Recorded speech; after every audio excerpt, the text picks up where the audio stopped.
Can Sabine wield the Force?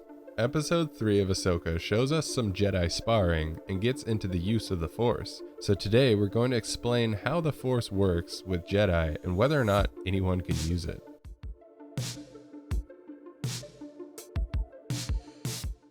I think most fans can understand the overall concept of the Force, but newer fans may not. So for one, it's important to understand the different natures of the Force. You have the living Force and the cosmic Force. The living Force comes from the cosmic Force and produces life, while the cosmic Force is then fed back through by the living Force when things perish. That's the duality of the Force, the light and dark, life and death. A balance in the living Force means the cosmic Force isn't getting drawn too much in one way or another. But let's focus on the living Force and how it's channeled. The living Force is the energy field that is made up of all living creatures and flows through the physical surroundings of the universe, that being the cosmic Force.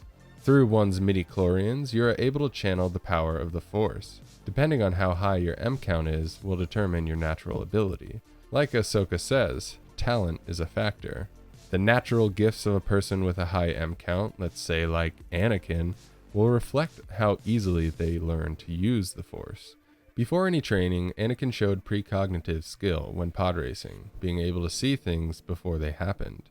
For Sabine, this is different. Her midi-chlorian count is obviously extremely low, but as Ahsoka says, and even Kanan said before, all beings have the ability to tap into the Force, as it resides within them.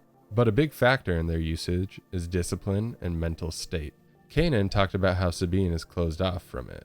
Her mental state was a lot darker back then, and I think still is, because of her past and what is clearly going on in the present. We know she holds a lot of guilt and maybe feels alone considering how much things have changed.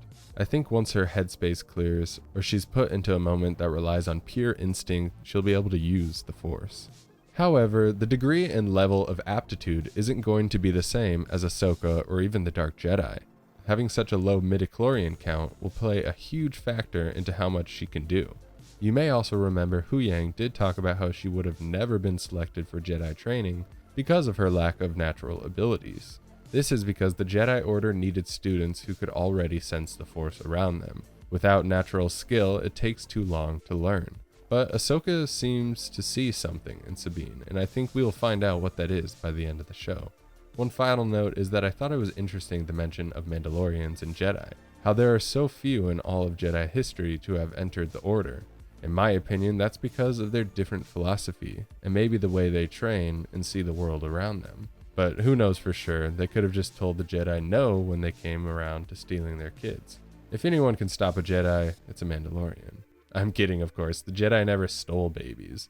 But the Mandalorians really only have one famous Jedi, that being Tar Vizsla, and after him, it seems their relationship fell apart. Regardless, Sabine is trying, and Ahsoka wants to learn how to bring her abilities to light. So we will see how that plays out. I really enjoyed this last episode, and I think it is good that a lot of newer fans are learning about Jedi training, and that there is discussion around the Force. It really has been a while, with only vague mentions of it from The Mandalorian, and that's really only because of Grogu.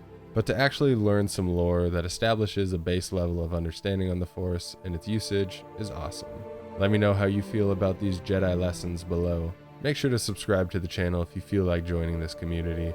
Have an amazing day, and may the Force be with you.